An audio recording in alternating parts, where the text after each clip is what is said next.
नमस्कार दोस्तों, honest coding में आपका स्वागत है। उम्मीद करता हूं कि आप सभी अच्छे होंगे। और इस वीडियो को मेरा बनाने का पर्पस था कि मेरे माइंड में कुछ आया जो हमें डिस्कस करना चाहिए, तो इसलिए मैंने सोचा कि इसको इमीडिएटली बना के रख देना चाहिए, अदरवाइज़ फिर से मेरे माइंड से ये स्किप हो जाएगा। कुछ रिक्वेस्ट है, कुछ बातें हैं, वो चीज़ हमें प्लस आप लोगों को भी अपने लीडर्स से प्लस ऐश से रिक्वेस्ट करना चाहिए। वो क्या है, हम आगे इस वीडियो में डिस्कस करने जा रहे हैं। तो चलिए वीडियो को क्विकली शुरू करते हैं। जो टॉपिक है आपका ऐश की जो सैलरी है, ऐश की सैलरी को लेकर हम इस वीडियो में डिस्कस करेंगे, क्योंकि ये इंपॉर्टेंट टॉपिक है। ये हमें ऐश को, लीडर्स को, घुशमिंदर को, इन सब को जानना बहुत ही ज़रूरी है। क्योंकि अभी के टाइम पे आप लोगों के पास न्यूज़ क्या आ रही है, आप लोगों को किस चीज़ों से बहलाया फुसलाया जा रहा है कि दोबारा आपको OES स्टार्ट हो रहा है, उसको आप लॉगिन कर पाओगे। फिर जितने भी आपके अनाउंसमेंट्स होंगे वो OES में किया जाएगा, सब कुछ फॉर्मल तरीके से होंगे।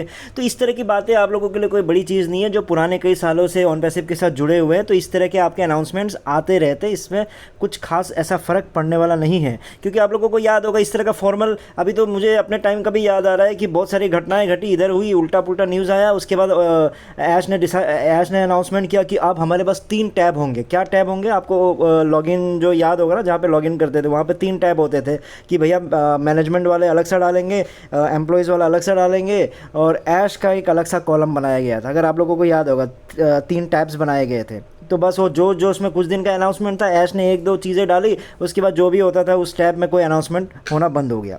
फिर इसी तरह के मीटिंग शुरू होने थे, बोला कि अब हम कॉर्पोरेट मीटिंग करना शुरू करेंगे, कॉर्पोरेट तरीके से हम करेंगे। तो ये सब कोई नई चीज़ नहीं है, आप लोगों को फिर से परोसा जा रहा है, फिर से वही चीज़ें हो रही है। तो ठीक है, होने दो, करने दो, जो मन में आ रहा है, जो इनको अच्छा लग रहा है, जैसा मतलब हर चीज़ का सोल्यूशन कैसे निकालना चाह रहे हैं, इनको निकालने दो। लेकिन आप लोगों को मैं पहले से इसलिए बोलता है कि जब तक आप वैलिड क्वेश्चंस नहीं पूछोगे, आप लोगों के पास सही उत्तर और सही चीज़ें की जानकारी नहीं मिलेगी। और उनके जवाब से ही सिर्फ आपको सॉल्यूशन या फिर जवाब मिलेगा, मतलब ऐसे आपको जानकारी मिलेगी, ऐसी बात नहीं है। जब जब आप इन तरह के क्वेश्चंस को उठाना शुरू करोगे ना, ऑटोमेटिकली आपका दिमाग आपको ही आंसर देना शुरू कर देगा कि अरे भाई सही बात है, ये तो मैंने क्वेश्चन पूछा, इसका जवाब तो ऐश ने नहीं दिया, लेकिन इसका जवाब तो ये हो सकता है। तो ऐसी चीज़ें तभी निकल के आएगी जब आप क्वेश्चन सोचोगे, पूछोगे, करोगे। तो उससे क्या होगा कि अब आगे क्या करें, ये तो हमें भी पता है, हमें वो भी पता है। तो आगे क्या करोगे, ये चीज़ अगर आगे क्या करोगे, इसका सॉल्यूशन हमेशा ज़रूरी नहीं है कि आप जैसा चाह रहे हो वही वाला क्या करोगे वाला आंसर मिले। अगर आप ये चीज़ आप पहले भी पूछते थे कि अब क्या करें, हमने तो 9,000 दे ही दिया, हमने 9,000 करके 5 बार ID ले लिया, वो भी हमने दे दिया। लेकिन अगला सॉल्यूशन ये था कि जब आप लोगों को समझ में आ गया था तो आप लोगों को O करेक्ट नहीं खरीदना चाहिए था। तो ये एक आंसर मिल जाता, नहीं भाई मैंने ये क्वेश्चंस पूछे थे, इसका जवाब नहीं मिला, इसलिए मैं O करेक्ट अभी नहीं खरीदूंगा। तो वहाँ पर आपके O करेक्ट के पैसे बच सकते थे, है ना। तो अब नेक्स्ट सोल्यूशन फिर वही है कि आप फिर से पूछ रहे नहीं, अब तो हमने सारे पैसे डाल ही दिए, अब क्या करें, आप इंतजार ही कर सकते हैं। ठीक है, कोई बात नहीं, इंतजार कीजिए, SEC भी अपना काम कर रहा है। लेकिन अब अगला स्टेप, अगली जो बातें होंगी, अगली कहानियाँ होंगी, अगले नए एक्सक्यूज़ेस जो होंगे, घुशमिंदर आके अगर कोई नई कहानियाँ सुनाता है तो उस कहानी को समझने के लिए आपके पास क्वेश्चंस होने चाहिए। तो यहाँ पे मैं क्या बोलना चाह रहा हूँ, ठीक है, लॉगिन जब हो जाएगा, जो आएंगे, फिर क्या बोनस क्या वो हम बाद में डिस्कस कर लेंगे। अभी का मेन मुद्दा क्या है, मैं आपको वो बताता हूँ। अभी का जो मेन मुद्दा है वो ये है कि हम ये जानना चाहते हैं, घुशमिंदर दिल्लन आप भी बताना, कि ऐश सैलरी क्यों ले रहा था। क्योंकि जब कोर्ट में जब हियरिंग चल रही थी तो वहाँ पे ये पूछा गया था, तो उन्होंने ये आंसर दिया कि मैं सैलरी नहीं, जब उनसे ये पूछा गया था कि आप पर्सनल यूज़ के लिए क्यों फाउंडर्स के, गरीबों के पैसे क्यों यूज़ कर रहे हो, तो उन्होंने आंसर दिया था कि मैं अपने मेहनत के पैसे के लिए सैलरी, मैं मेहनत जो मैं कर रहा हूँ, काम जो कर रहा हूँ, उसके लिए मैं सैलरी उठाता था, उस सैलरी को मैं अपने पर्सनल यूज़ के लिए यूज़ करता था, इसलिए ये कारण उन्होंने दिया। लेकिन हमारे पॉइंट से, मेरे पॉइंट्स लिखा हूँ, लेकिन हमारे सबके बहुतों के पॉइंट्स होंगे कि ऐश जब पता था कि 108 मिलियन डॉलर्स जो उनको मिले हैं, ये 108 मिलियंस कौन सा मालूम है, समझ में आ रहा है ना आपको, ये $97 बोल के जो पैसे लिए थे, ये सब वो बातें चल रही है। जब ऐश को पता था कि 108 मिलियन डॉलर्स गरीब लोगों के हार्ड अर्न मनी है, कितने लोग क्या क्या बेच के उन्होंने पैसा लगाया है, और जब ऐश ने खुद ये प्रॉमिस किया था कि ये पैसे मार्केटिंग के लिए यूज़ किया जाएगा, जब घुशमिंदर खुद आके कहानियाँ सुनाता था कि भैया ये तो करोड़पति है, ऐश तो खुद ही करोड़पति है, वहाँ से पैसे कमाता है, यहाँ से पैसे कमाता है, उसको पैसे की ज़रूरत नहीं है, जब इतना कुछ बोलने के बाद वो सैलरी क्यों ले रहे थे। वो फाउंडर के पैसों को, इतना जो हार्ड अर्न मनी है उसको कंपनी सिर्फ प्रोजेक्ट के लिए क्यों यूज़ नहीं किया, क्यों मसाज सेंटर जाने के लिए यूज़ किया, क्यों उन्होंने ये ज्वेलरीज ख़रीदने के लिए यूज़ किया, क्यों उन्होंने फाइन डाइनिंग के लिए यूज़ किया। वो तब यूज़ होता है, ठीक है, क्योंकि वो पैसा आपके कंपनी का पैसा नहीं था, कंपनी के कमाई का पैसा नहीं था। वो तो आपने जो एक कहानी सुना दी थी, उस कहानी को पूरा करने के लिए, उस सपने को पूरा करने के लिए गरीब फाउंडर्स ने आपको दिया था। जब वो पैसा आपको उस वजह से मिला था जिस वजह से कि आपने ये बोला था कि हम इसको प्रोजेक्ट के लिए यूज़ करेंगे, और बल्कि जो कमाई जो भी चल रहा है उसको मैं अपना पैसा उसमें डाल रहा हूँ। जब आप इतने बड़े करोड़पति थे, जो गुशमिंदर धिल्लन ने जो झूठ बोला था, तो भैया फिर ये पैसा आपने सैलरी उठाना शुरू क्यों किया? बहुत ही इंपॉर्टेंट क्वेश्चन है, ये भी सब आप लोगों को पूछना ज़रूरी है। और धिल्लन से पूछो कि वो झूठ क्यों बोलता था, क्यों झूठ बोला कि वो एक करोड़पति है। क्या एक करोड़पति को इतना क्या ज़रूरत पड़ गया कि वो गरीब लोगों के पैसा जो एक प्रोजेक्ट के लिए दिया हुआ है उसको यूज़ कर रहा है, उसका सैलरी ले रहा है। ठीक है, सैलरी ले रहा है, ठीक है, कुछ कर रहा होगा, सैलरी से क्या कर रहा है? डाइनिंग जा रहा है, सैलून जा रहा है, मसाज करवा रहे हैं, कितना गलत चीज़ है। ज्वेलरीज खरीद रहे हैं, अब लग्जरी चीज़ों को कर रहे हैं। ये नहीं कि आपका मतलब आपके पास इतनी गरीबी छा गई है कि आप खाने पीने जो आपका मुश्किल पड़ रहा है उसके लिए आप यूज़ कर रहे हो, तो फिर भी समझ में आता है ना, आप शो बाजी के लिए यूज़ कर रहे हो। तो ये चीज़ बहुत ही गलत है। इसलिए बहुत ही इंपॉर्टेंट क्वेश्चन ये है कि मैं ये जानना चाहता हूँ, ये तो है ही है कि सैलरी क्यों उठा रहे थे। अब सैलरी उठा रहे थे, उन पैसों को आपने बर्बाद कर दिया गरीब लोगों का। इसीलिए तो अब जो बोनस नहीं दे सकते थे, ये नहीं कर सका, बोनस दूंगा बोल कर नहीं दे पाए। क्यों हुआ? क्योंकि यही पैसे ऐसे उड़ा रहे थे।